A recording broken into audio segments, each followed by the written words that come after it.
evening.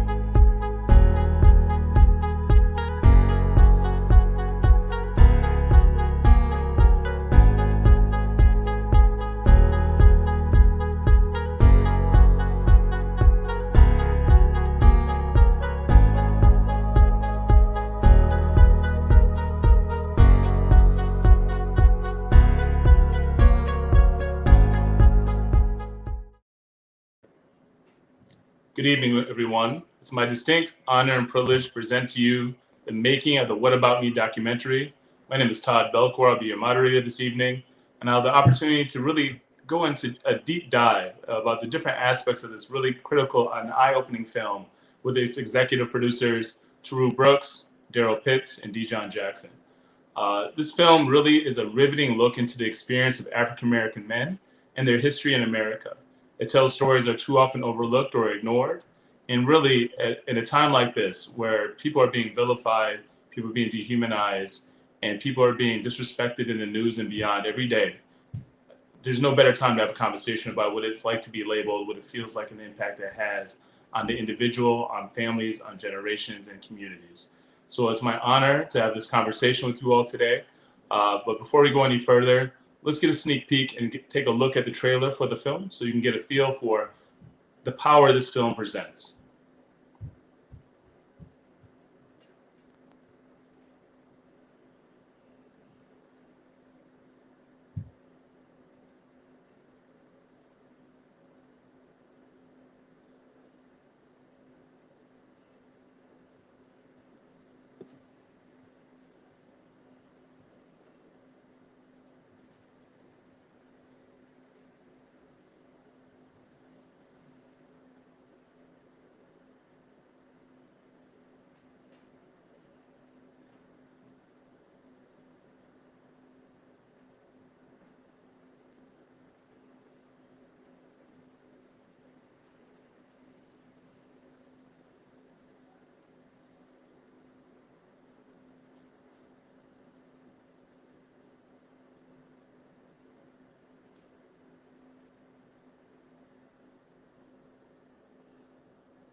Thank you for taking the time to take in that wonderful clip.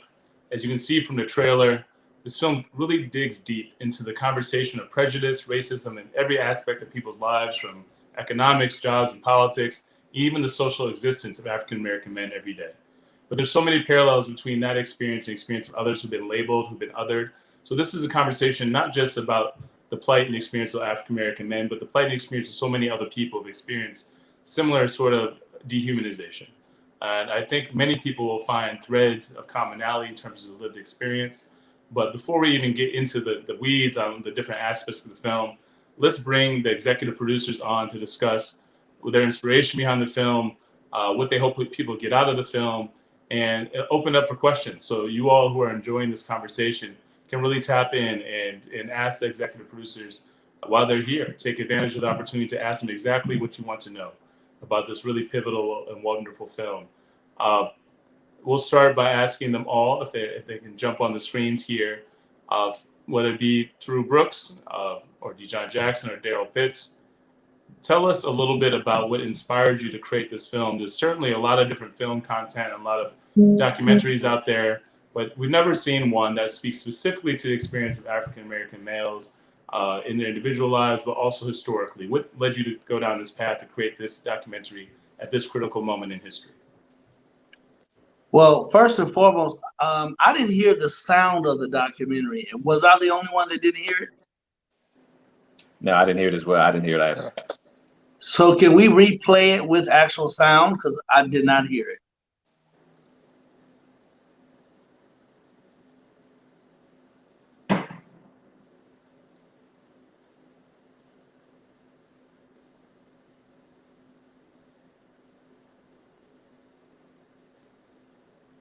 There's still no sound.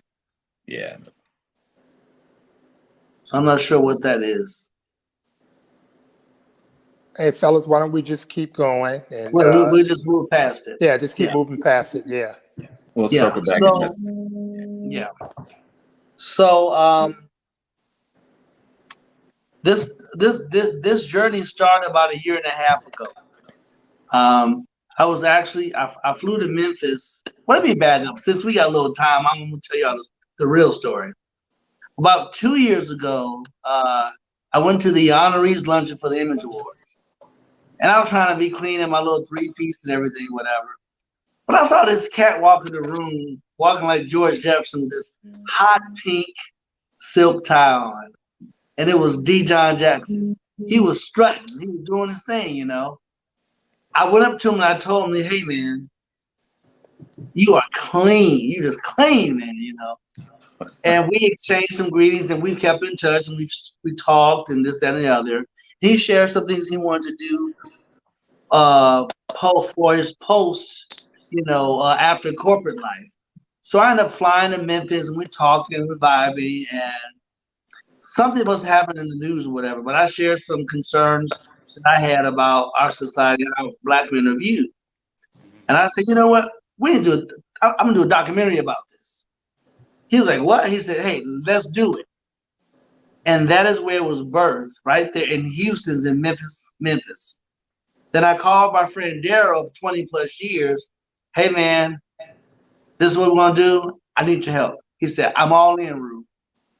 And that's how it actually began. Yeah. Wow. Yeah. Yeah. That's how it began. Absolutely. And It was organic, fellas, Todd. heed the call to action. Yeah, it was organic, Todd. Taroue, you didn't tell me about the fact that I'd almost decided not to go to LA. You almost decided not to go to That's LA. right. That's and right. it kind of speaks to, you know, what's in destiny, what's destined to happen. You know, a lot of times people out there and it's like, I'm not going to do this. I don't want to do that. You know, sometimes it's in your best interest to go ahead because we wouldn't have had this kinetic energy, this connection that's led to the documentary. So yeah, huge. Absolutely. Absolutely. Well, and the other thing that we really have not addressed in any of our conversation is the myths about Black men not being able to work together. And this shows that we are able to work together. We all have different strengths and we play to our strengths. And even when we disagree, and we had some pretty heated disagreements, we were still able to come out of this, work what's best for the project and keep moving. And I think that's an important message, that even if you disagree, you still have a goal and you still have a message in mind. And so we were able to do that. We were able to continue moving forward. And I'm really happy with what we turned up with. Yeah. Absolutely.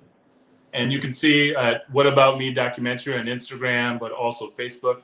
Get more sneak peeks into the incredible film that this is. It'll be released, and maybe we'll even get a sneak peek as to when it'll be released in this conversation today. But at the end of the day, people got to wonder. I mean, you talk about the dehumanization of African-American males, the way they're misrepresented in the media, stereotypes, and all the myths that really linger and have been sewn into the minds of so many people in society. What a huge undertaking to try to combat that. Tell us some of the steps and some of the storyboarding and the different things you want to make sure were included in this film so you can attack such heavy and complex and generational issues as neatly and powerfully as possible. Go ahead, Darryl. Yeah. I was going to let Taroue explain how he did it. No, it was, and I'm laughing, but most of the time when you start a project, you have an idea as to where you want to go, right? And once you start doing these interviews and you start looking at what you have, something new is birthed. And we probably had about 30 hours worth of interviews. Wow. And you just start looking at this and you start going, okay, where's the story? Because everyone has a different story, a different message, but how do you weave that together into a tangible storyline? And I would tell you that I took a lot longer than probably everybody on this call would like for me to put that together, but it was tough. It was tough. I mean, there were many deadlines that were missed. I mean, I must say, I missed quite a few deadlines. And, I got a couple of terse calls like, what are you doing? But, and I mean, I'm just being honest. I mean, because again, when you're looking at 30 hours of stories, and let me just say, Todd, what you provided to the documentary was amazing. Absolutely. You were an amazing interview. And we had some really, really smart people, and that really helped too. And where we initially started with the documentary was we were going to tell the story strictly from the standpoint of young people. And we decided as we went along that there was a broader story and a broader message that needed to be told here. And again, that was one of my other terse calls that I got, like, what are you doing? That's not what we agreed on. But once we went down that road, Taroue, clearly, without him agreeing, it would have been very difficult. It would have been very, very difficult because a lot of the people you see in the documentary are a result of Taroue. So again, had he not agreed, we couldn't have gotten this story. And had John not, because then Taroue had to talk to John. And so that whole process is really about collaboration. And we did a great job of collaboration. But like I said, it's just a lot of time, a lot of research. Yeah. Well, Darryl, with that said, there's just a lot of love that's going on here because everybody is supportive of the overall vision. Done right. We want to tell the story that's untold. And I just think that I'm very happy and thankful for you, Darryl, of our 20 plus years of friendship and bond, and John, I should say D. John Jackson. I really appreciate you. There's a little mathematic joke with that. I'm Plano John, man. Plano John. There was a lot of trust involved in this. Yeah. A lot of trust, vulnerability, to come together to create something that's really bigger than us. Right. It's not even about us. We're just a part of it, right? And I'm just hopeful that you guys can really be open-minded and appreciate the offering that we are sharing with you, because it really is an untold story. None of it's going to be foreign to you because you all are living lives as well, just as we are. But it's just not told on a broader spectrum in the media. So I'm very grateful and thankful for you both. So it's the untold, the unwritten story. Taroue, it's our brotherhood. And when I met Darryl, we walked in wherever we were. Darryl, Chicago. Chicago. We've been on phone calls late at night. We get on Zoom calls. Absolutely. I'm driving in my car. Taroue says, "Hey, we need to discuss X, Y, or Z. Darryl needs to do this. Darryl's going to send you something, an email." I think that in itself is a testament to the brotherhood and that brotherhood and camaraderie that's inked all through this documentary. I think when you see that, it just pours through. So, hey, the brotherhood is there, and that shows, again, Todd, you talked about these traumas and these historical things. I think what we do here is a part of erasing those and showing that, all the traumas that are a part of our history, which I think that's another part in the documentary. We want to talk about the history. We want to talk about what we've gone through. How do we go forward? And, who better than us to try to start that initiative and start to move forward?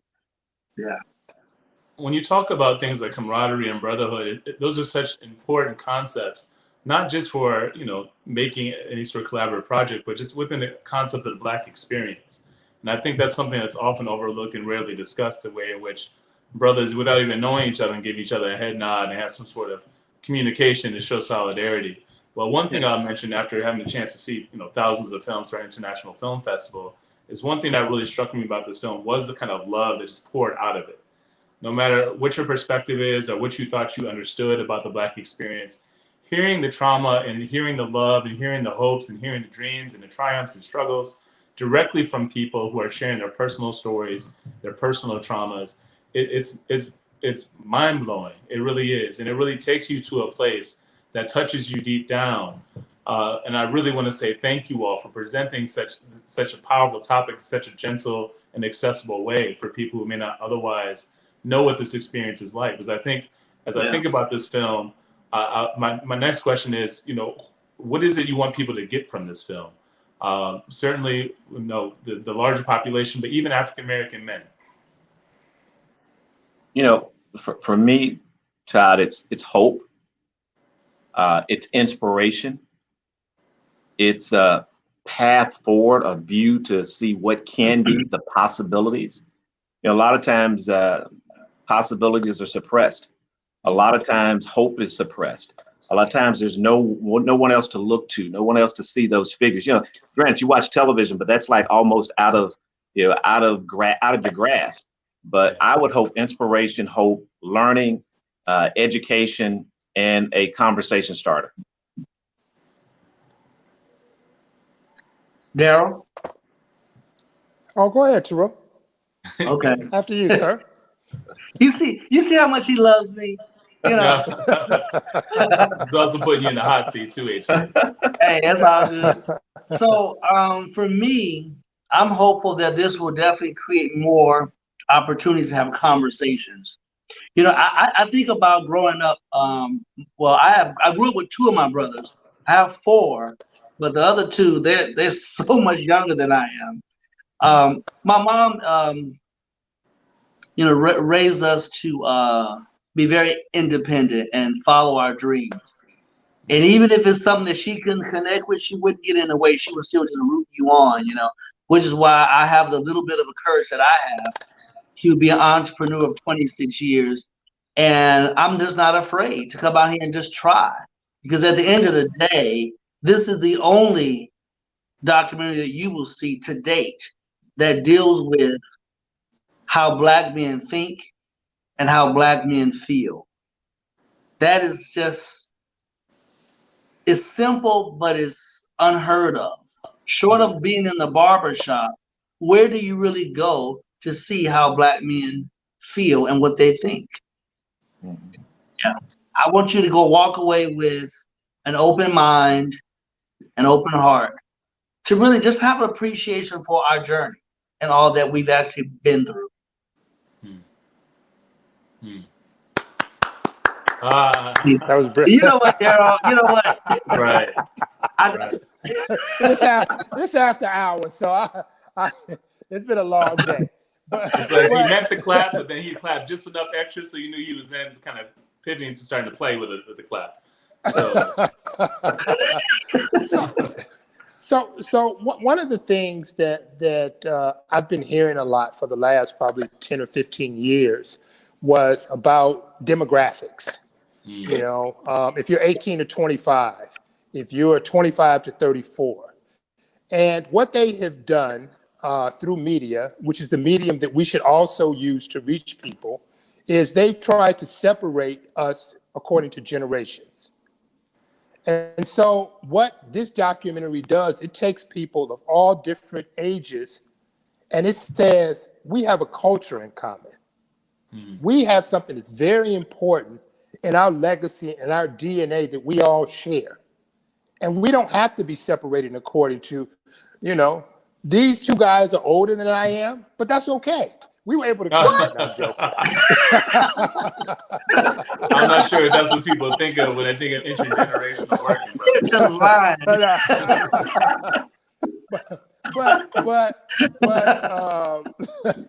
No. In all seriousness, though, to be able to have a bond that ties us all together, no matter what age you are. Our culture binds us together. And this piece says that. It says you can't separate me from my grandfather and my great-grandfather. And again, if we can continue to build on that culture, I think we would all be so much better along. Absolutely. And I think that's really clear and intentionally done, the way in which you dive into the intergenerational bonds and the experiences that people have in common across generations. But one of those experiences that seemed to be a common thread, which is a really unfortunate intergenerational experience, is one experience with police officers, with law enforcement, with being mistreated by store clerks and things like that. It's an integral part of the Black experience. Can you tell us a little bit more about, with the people who are actually describing these stories, what it was like to be in the room with them, Darryl, because I know you conducted a lot of these interviews, and how you hope people receive such kind of personal testimony about these very, very raw moments in their life? Well, what's interesting? Go ahead. He said, go ahead, Darryl. Go ahead, Taroue. No, Go you go ahead. Darryl. Go ahead, Darryl. Go on, Darryl. You're the oldest.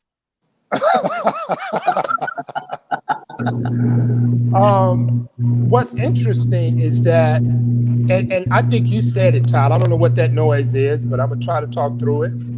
But one of the things that you said, Todd, and you said it in your interview, is that if every day you have an experience, a negative experience that's based on just the fact of you having melanin in your skin, shopping while Black, driving while Black, walking while Black, running while Black. I mean, that's a level of trauma that people can't necessarily relate to. And when you have friends who are not Black, they many times don't understand the frustrations that we feel. They're going, why are you so mad? I mean, it could be a small thing, but they don't realize you've had 40 other things to happen along the way. And that one small thing was just emblematic of the 40 other things that happened. And every person who told that story, you could feel the depth of their pain. You could feel the depth of that situation, how it impacted them. So, I mean, again, for everyone in the documentary bared a piece of their soul. And I think that's what makes the documentary so powerful, is that everyone let a piece of their soul go. And that's what's throughout the film. What you smiling for, Taroue? Just touching his heart.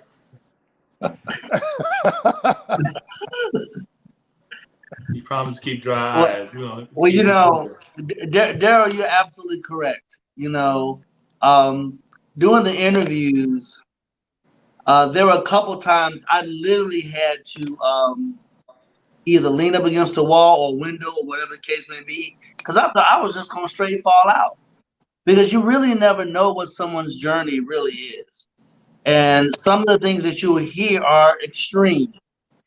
And to hear the backstory of them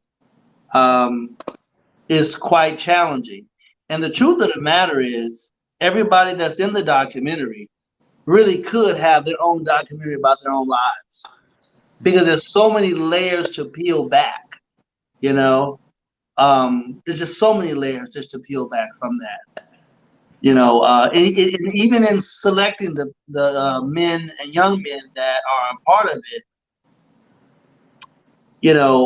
trying to broaden the scope of who we are to America. I mean, we have people from 16-year-old to a more mature adult. We have them biracial. We have them in college. We have some who've been in prison. We have some who have varied experiences.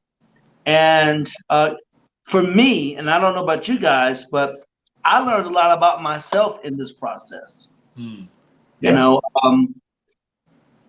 just never know how God's going to turn this around to bless your life. Right. And so this has been a very intimate, challenging. It wasn't hard. It was just challenging. And I'll say, for every challenge that came before us, it seems like God just put the right thing there for us to move a little higher, a little higher, a little higher. That's kind of how I see the journey. Yeah. Yeah, Taroue, I think what you're saying, it's like liberation, Todd. For me, it was like liberating, because for so many years, when you look at it, the African-American man, it's kind of a black hole. Nobody really knows. Nobody really peers into it and sees deeply what's going on. So what we're doing is actually opening it up. Like Darryl talked about, those folks who are not, of our persuasion, like the folks who say, hey, I didn't know that happened. We're actually peeling back the layers to say, take a look at it. But for me, it was liberating. And it's liberating for me, the whole project, but also to hear and see what goes on. And then you realize there are a lot of people who've gone through things very similar, some dissimilar, but on the same level. It's all on this somewhat of a tightrope and this back and forth of trying to survive. So, I think about liberation, definitely for me. Yeah.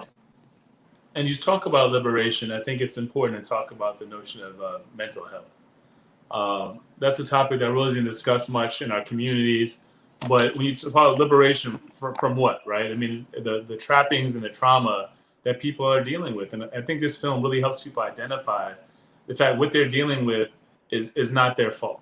It's not something that they can control. It's just the way society is engineered, such that every day you wake up Black, you are likely to feel some sort of trauma, experience some sort of trauma. It's going to make you feel differently about yourself, about your surroundings, about others.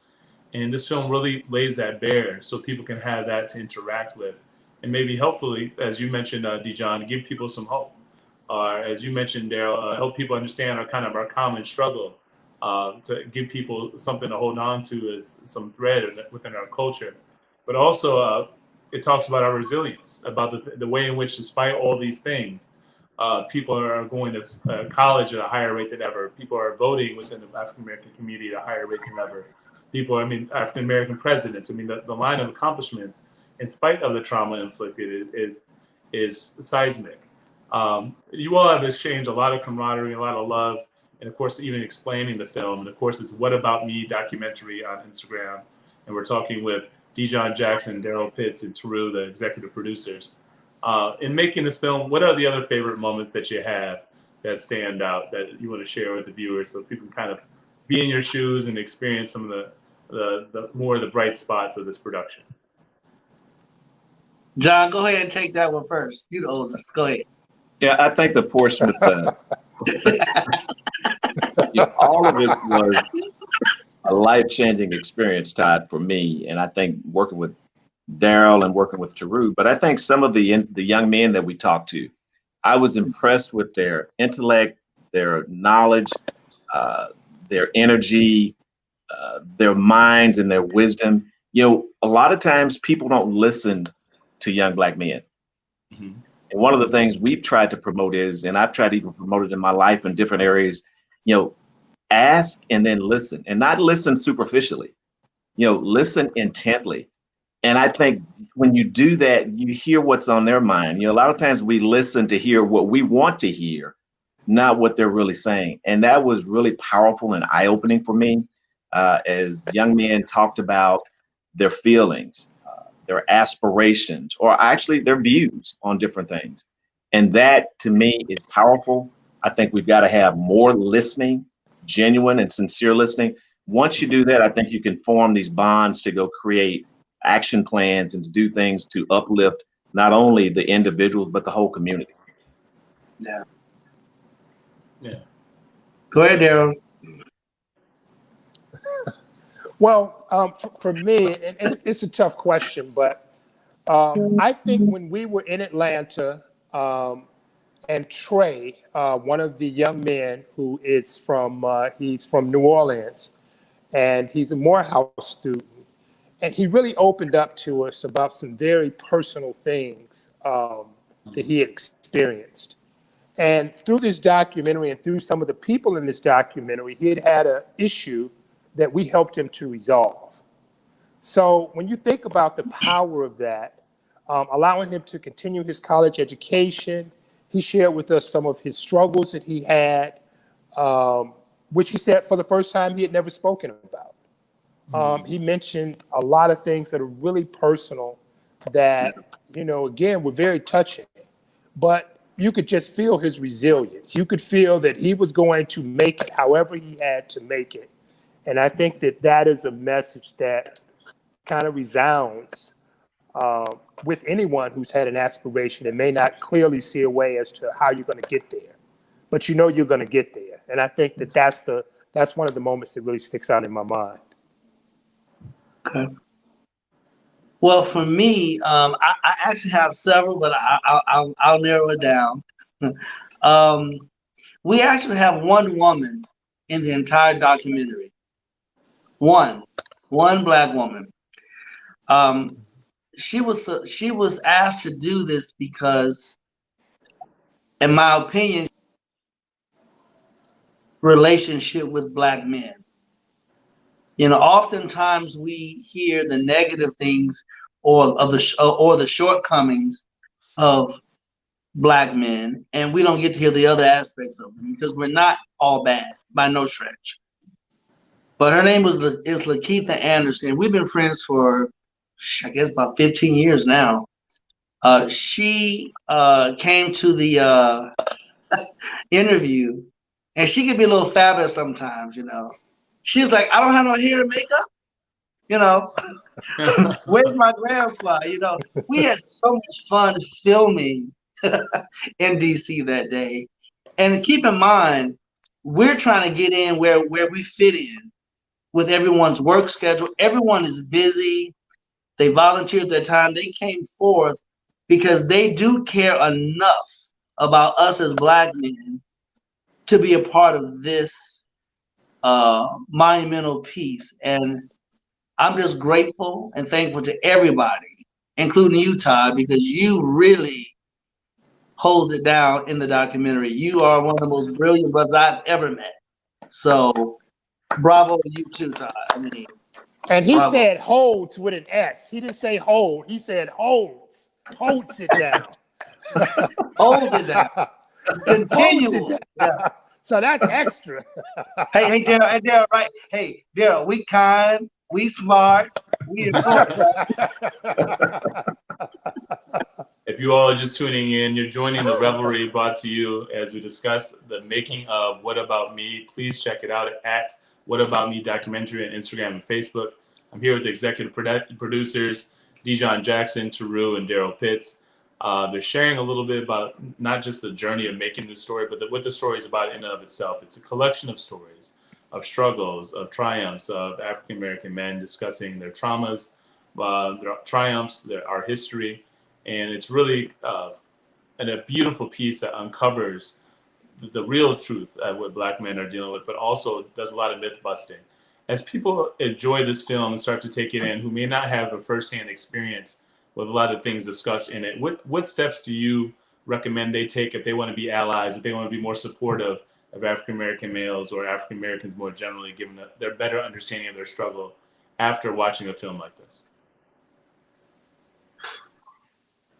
Should I go first? Absolutely. Go ahead. So I'm raising my hand out of respect, you know. I think that, well, one, communicate. Be courageous and confident enough to communicate your truth. You don't ever have to apologize for being honest. Ever. I think that when we communicate, it really, it can be challenging because everyone is not a willing participant, that's for sure. But that's not your business. Your business is to do your part. Communicate as authentically as you can. That will lead you to the path of growth for you and your journey. Okay. Communication. Dijon, Darryl, you want to add anything? Go ahead, Darryl. Well, one of the things that I think is really important is learning yourself, learning who you are, what your purpose is. And once you kind of learn your purpose, you're able to express it to the outside world. You learn to express it to the outside world. I believe that we all have a very valued purpose on this earth. And once you find that, it really points you in a direction. So for people outside of our community, one of the things that I think that I would like to see more of is, for lack of a better phrase, is to continue to pour into Black business and Black entrepreneurs. That is the foundation of our community. That's the foundation of many communities. When we were a tighter knit community, entrepreneurship was a big part of that. And I think it's going to be a big part of it in the future. So there was a time in television where corporations supported Black producers. Chrysler, Ford, they all had set aside budgets. And that's why you saw shows like Showtime at the Apollo and Soul Train and the like. So from a corporate standpoint, I'd like to see a lot more support. And I'd like to see those times go back, because that was certainly what they call the golden era of Black television.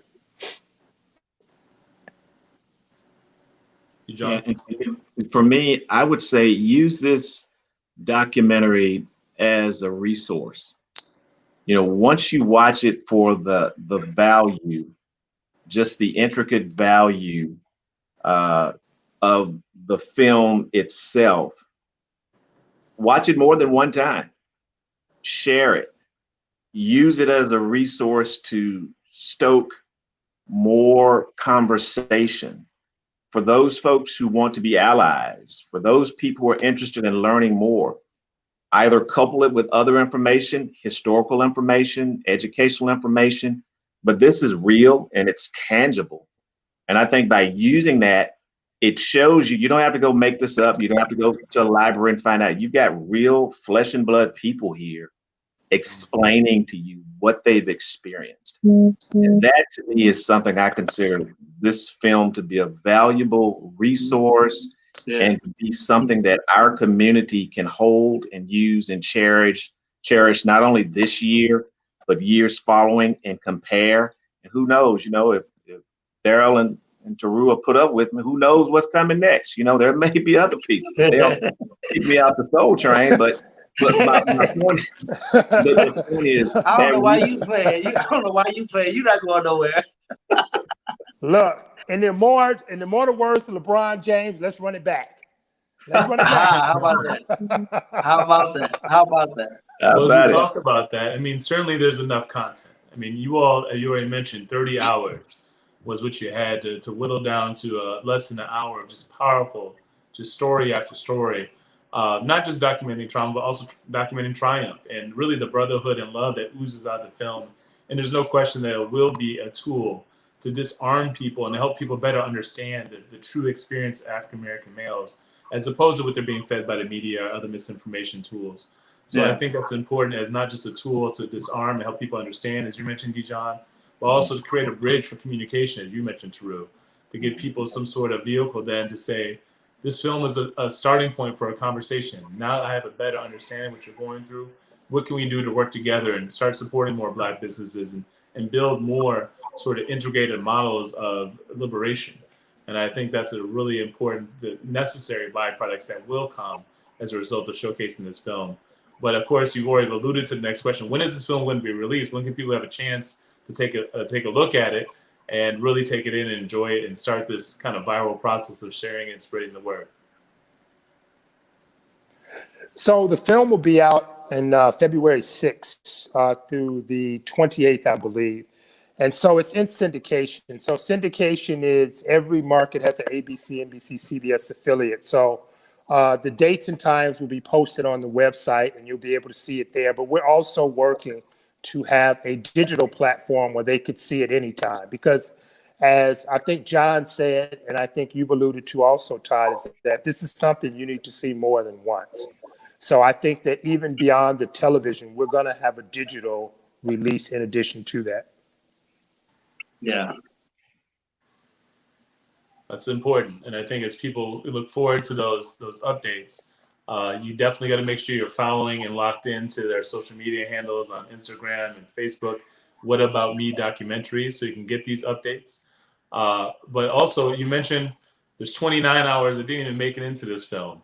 And sounds like, if I'm reading the tea leaves a little bit, sounds like there may be opportunities to have, sequels or miniseries. Can you, not to get too much into, any spoilers or anything like that, but is it possible that you all will be producing multiple segments like this that goes into different stories and struggles of African American men? All right, for those tea leaves, Todd. Well, gentlemen, if I could say this, I'll be as general as possible. but there will be more to this. This is just the first step of many steps of storytelling, so you can hear our voice, because we are very faceted as Black men. Let me add something to that too, Taroue. When we started, at least from my perspective, I thought this was a one and done. I really did. I thought, okay, we'll finish this documentary. Whatever it's going to be, and that'll be that. And once we saw the results, it became obvious we had to do more. It became apparent we had to do more. So it was a really, even that's an organic process, because again, like I said, when we started, it was a finite piece. We're going to do this one thing.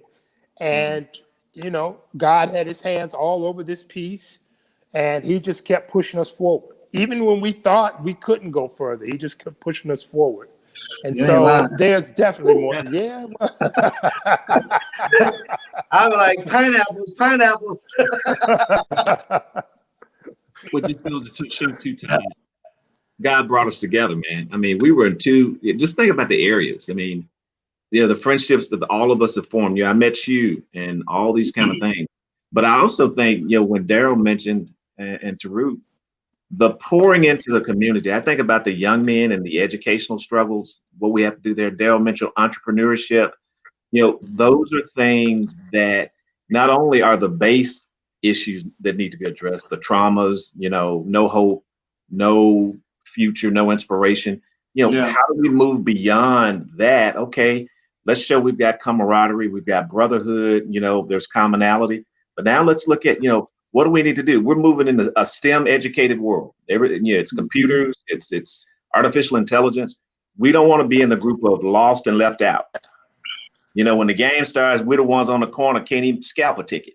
Well, if that analogy goes toward the way we are in careers and those kind of things, we've got to address that. We've got to address, just a myriad of things that, unfortunately, that's the world we live in. There are just so many hurdles and obstacles, beyond the one that is glaring right before us. So I think, again, this documentary and whatever else comes after it, this documentary starts that healing process. But then what about all of these other things for people to thrive beyond 2021? Whether you're 12, 13, 14, 15, or whether you're 40. Yeah. And as you talk about the editing process, I mean, I can imagine that's, it's a war room in and of itself. When you got 30 hours to have, whittled down to less than an hour of powerful content. What was that process like for you all? Did you all have criteria? Did you all have, some people voted on some people voted on another? I mean, I'm asking not just to kind of go under the hood in terms of the making of this powerful film, but also to maybe provide some best practices for other filmmakers and storytellers who are working in tandem, so they can have some sort of blueprint to make something beautiful just like you all did. Well, let me just say something about that. I think Darryl Pitts, because I was ready to give up. I was ready to throw it out the window, because COVID really made this very challenging. I even called my mom one day real frustrated about it. And she said, well, baby, you get you a cocktail and you go to bed, and tomorrow you'll figure it out, because it was very difficult. It was like climbing a mountain with a spoon. Darryl has more experience in the film industry than I do, because he's older, right? Remember, he's older. And so he kept me real calm, because in certain areas, I don't have a lot of patience, and this process really has taught me patience, because there's even times he would approach me knowing he was about to get a fight, and he was bracing himself for it. But I have a word to say. He was like, Taroue, you hear what I said? Oh, I heard you. It's okay. We have time. We have money. It's okay. And that's something there. Well, I think that the big thing for filmmakers is you need to take a lot of notes. You need a lot of notes. What I did was I created time codes. So I could literally look at the notes of what people said, and I just put together. It was almost like a map. It was almost like having a 50,000 piece map with no board to look at, with no cover to look at. So you're taking all of these pieces, which individually are important, and figuring out how to put them together. So I think you need to have a real storyboard after you get these interviews and start to look at these various pieces, start to highlight things and figure out how you can get a story out of these divergent pieces.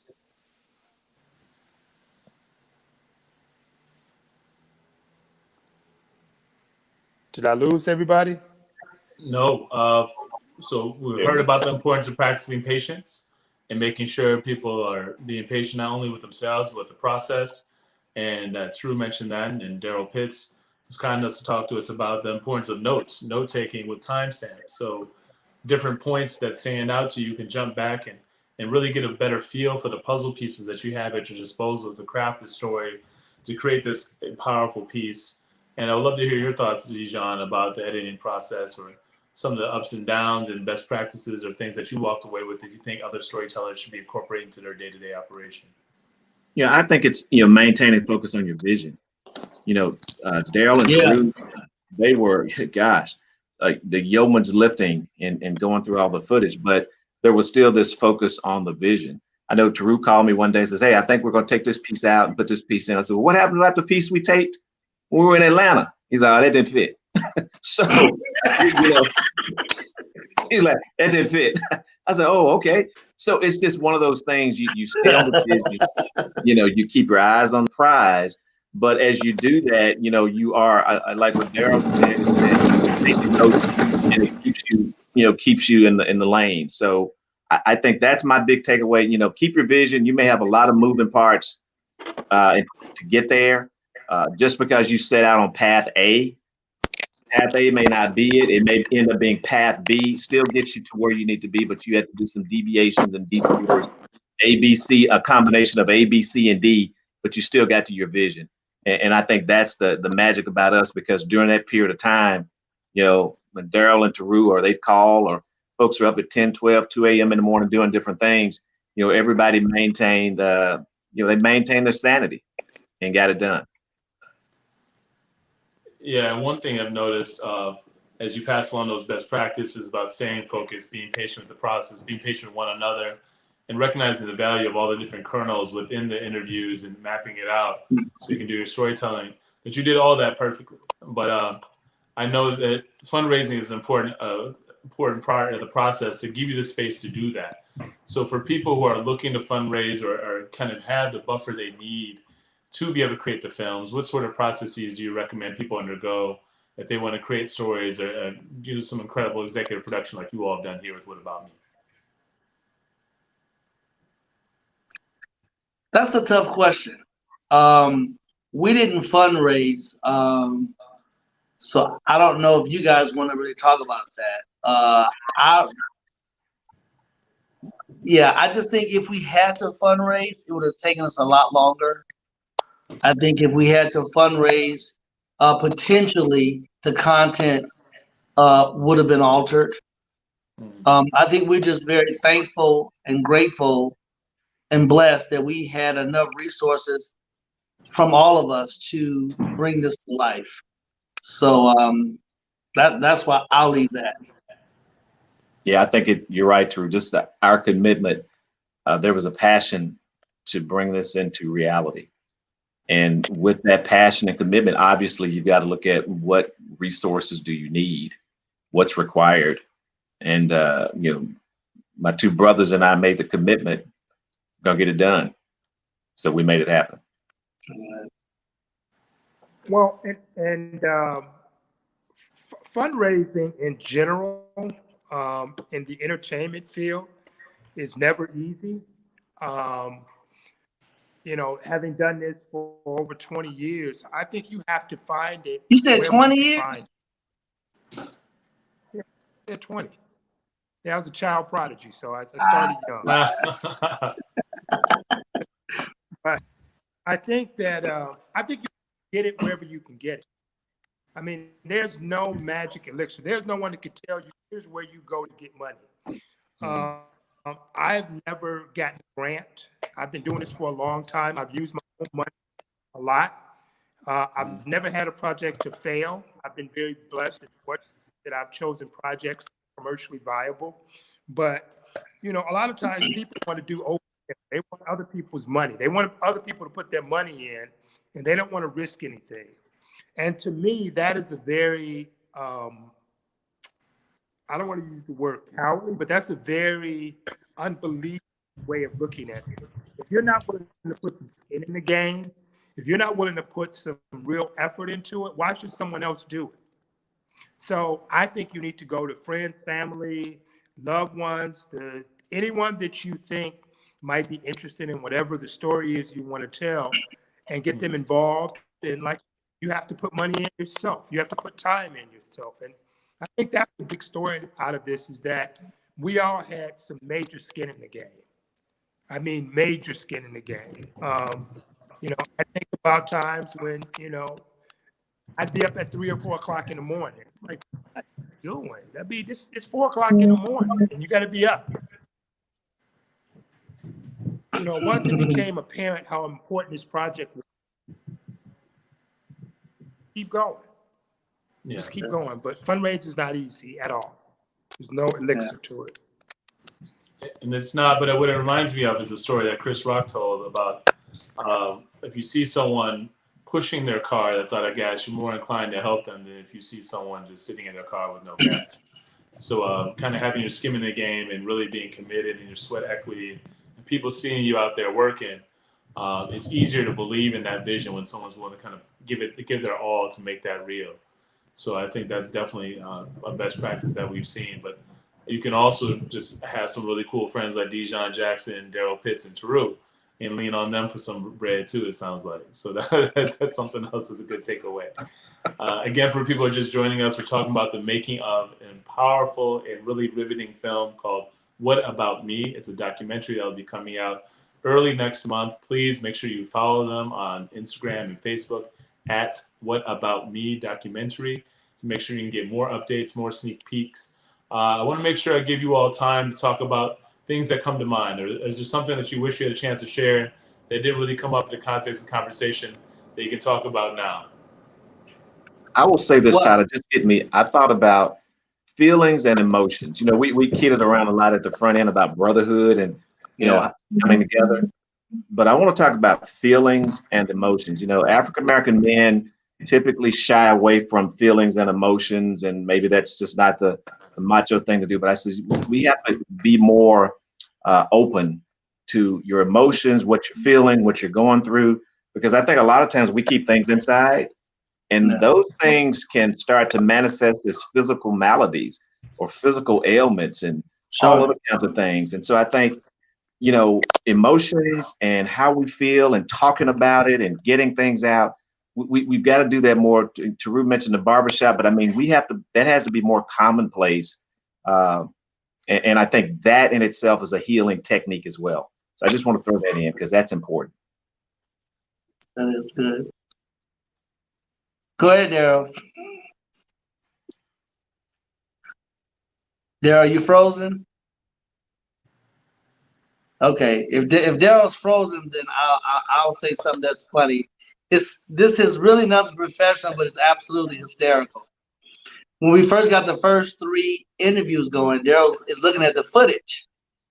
He said, "Rue, I'm gonna ask you something. I ain't trying to be funny or nothing. But I just gotta ask you something. Where you get all these light-skinned Negroes from? We ain't got no brown skin." And you know, it was just a little joke, but it was interesting though, because I mean, we obviously have a rainbow in the documentary, but that was one of the most hysterical moments because he was little. So Darryl picks on me a little bit. He's like a big brother, but he finds pleasure in picking on me. You know, Darryl, are you back yet? He's still frozen. Oh, okay, good. No, I'm here. Okay, I good. pick on you, brother. Say what? No. That's what big brothers say all the time. But it's all good though.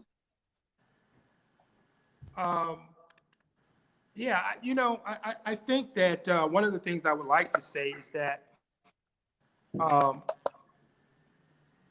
want to really piggyback on what John said in terms of emotional and vulnerability. And as a Black man, many times we feel as though we're not allowed vulnerability. We're not allowed to touch and feel, and you don't even see Black men hug. It's like women hug, women do all those other things. So I really do mean to say I love you to each other. I say it to my brother. I say it to my sons. I remember my dad, who I love dearly. I went to hug him one day, and he was like, hold on, because he wasn't culture where it was appropriate for men to touch each other physically in a familiar way. And so I think we've got to get beyond a lot of that, and we've got to really be allowed.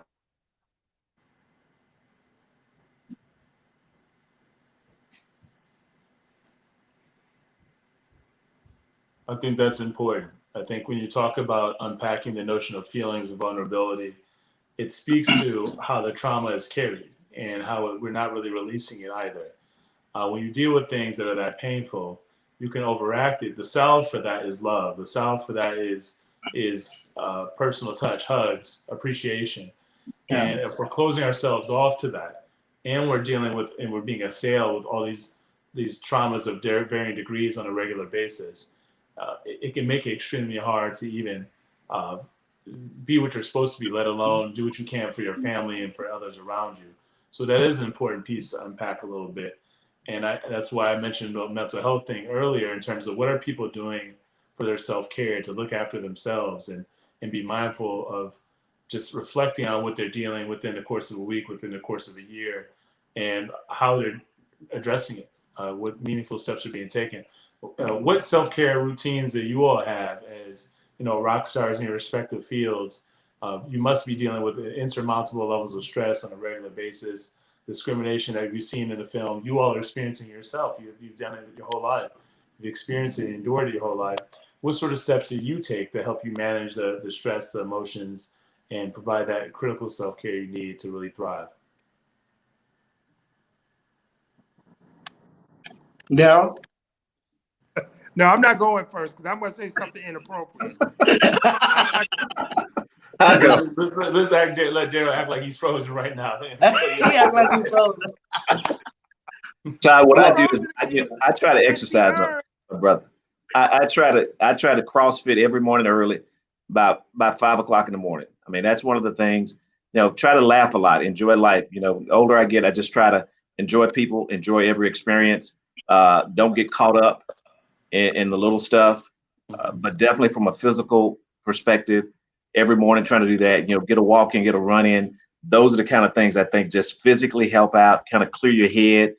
In this COVID world, if you just got to walk outside, walk down the street, walk somewhere to get some movement. And then, as an outlet, have a conversation, find that person that you can talk to, just to vent, just to get some of that out so that it's not all bottled up in you mentally and physically. That's what I do. Those are simple, and I pray a lot. I pray often. That's the only thing that keeps me going.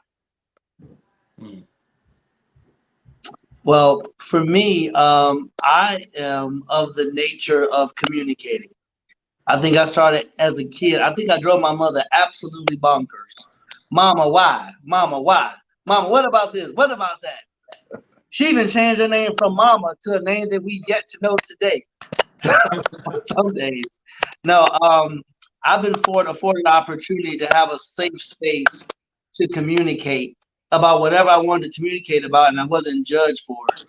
I was encouraged to express myself. And as I got older in business, I hold true to that trait to communicate. Even in the uncomfortable times, you just have to communicate. Pre-COVID, I would go to the spa or take a trip, but COVID stepped in. So it's all about my prayer, meditation, my cooking. I've been cooking up a storm. Horticulture, music, you know, and just communicate with Darryl. And for this particular instance, Darryl and John, we talk all the time. Like if we miss 3 or 4 days, it feels like months have gone by. But I thank you guys for this. And Todd, before we finish this, I want you to tell us, how do you feel to be a part of this documentary? So just note that. Absolutely. All right, I appreciate Absolutely. that. Darryl, Absolutely. share a little Let bit me about just your say, self-care routine, how you manage trauma. obviously working out is part of it.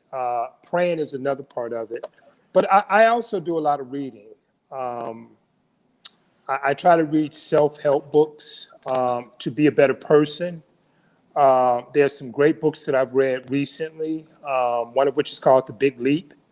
And it basically talks about how, as people, a lot of times, Black, white, or otherwise, we have these limiting behaviors and self-sabotaging behaviors that occur. So I do a lot of reading, but like I said, primarily it's working out and praying. And, that's pretty much it. Like I said, I keep it real simple. But when you love what you do, it's hard to turn it off. So for me, I have to force myself to turn the switch off sometimes. I got to force myself to say, okay, enough's enough. So that's part of my self-care, is just say enough's enough.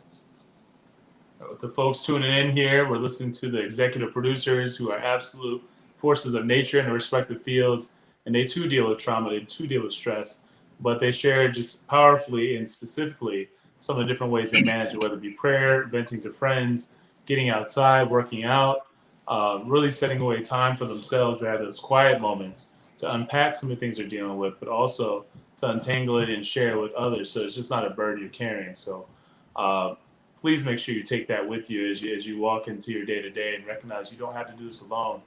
And in fact, this documentary helps show that so many people are dealing with exactly what you're dealing with, and these are real ways to help address it. To Taroue's question about how I felt about the opportunity to be a part of this, this is a historic opportunity. I think when you think about this moment in history, you think about racial justice, you think about privilege, you think about the way in which people are being stereotyped and debased in the media every day. And not just Black people, people who support certain candidates, people who live in certain communities, people who have certain ethnic backgrounds. And I think it's really important to talk about what happens when people are othered, when people are treated as different, when people are treated as something that's not like you. And when we find reasons to divide one another, we can often use that as an excuse to mistreat people. But what this documentary helps people understand is the mistreatment that's taking place. You have to acknowledge that. You have to appreciate that's real. You have to listen to people and hear their struggles, understand their truths. So it'll help you understand maybe a bit more about yourself, your own biases. We all have biases. And what is it that I do to perpetuate some of these things that people are dealing with? Am I clutching my purse? Am I less likely to consider this person for an opportunity? Do I completely disregard the fact that people are dealing with this trauma on a regular basis and act surprised when people are frustrated on social media or beyond? I think it hopefully gives people the space to in a really non-confrontational way, hear about the struggles of others and hopefully educate people on those struggles such that they'll do something different. Act with more grace, acquire understanding, and most importantly, from my perspective, get involved in the movements to do something to remove these traumas and these stressors from people's lives. These are things that are concrete actions that other people are taking, that systems are taking regularly to inflict these traumas. These don't have to be the reality. And I wanted to be a part of this just to speak to the impact, the real life impact this is having on people, on fathers, on brothers, on sons, so we can do something better about it. But also as a solidarity tool, so other brothers who are watching this know you're not alone. This has happened to all of us, even rock stars like Dijon and people who have gone to all the galas like Taroue, people who've worked on all these incredible film projects like Darryl Pitts. You can't avoid it. As long as you have melanin, that discrimination is going to come to you. That trauma is going to impact you. But thankfully, there's films like this that help people share those traumas, be vulnerable, but most importantly, create those best practices and that space for conversation to do something about it. That's awesome. Yes, sir. Well, I definitely want to thank everybody for joining in on this Facebook Live. If you guys could go to our social media on Facebook and IG. Like the page, follow, comment, share. It's gonna take us all to put our little part in for all this to simmer to perfection. So we are counting on you too to get involved, to show up and show out with us. Yes. So the easiest way to get involved is to follow on social media at What About Me Documentary on Facebook and Instagram. Share the updates, but when the film comes out, have watch parties. Make sure people watch it and watch it for understanding. Have conversations about it, because this is a tool to help people build and help people uncover, not just something to show. So make sure people recognize the power that this film represents and showcase it as such. But I am really humbled and honored to have the opportunity to speak with the executive producers, Dijon Jackson, Darryl Pitts, Taroue. Are there any more closing remarks that y'all want to make sure you share with the audience before we head up out of here today? Hey, enjoy the show. Enjoy it. Thanks, guys. My brothers. I want to thank my brothers publicly. Making it happen.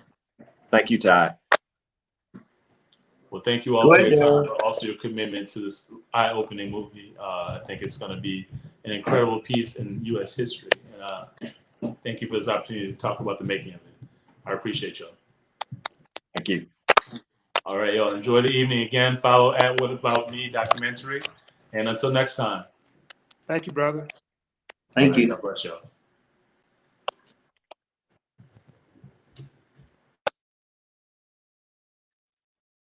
Turn on the TV news in any city on any given night of the week, and you will find there are numerous images of black men.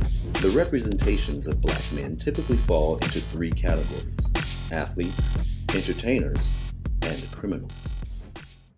What About Me is the first of its kind documentary, taking viewers into the hearts and minds of African American men.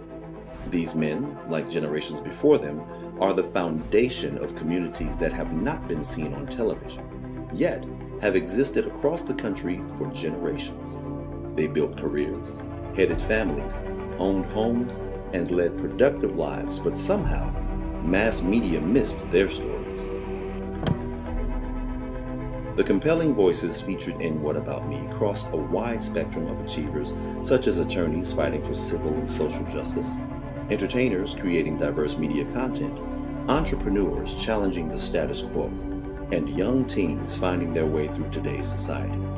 Please join us as we explore this remarkable celebration and momentous journey.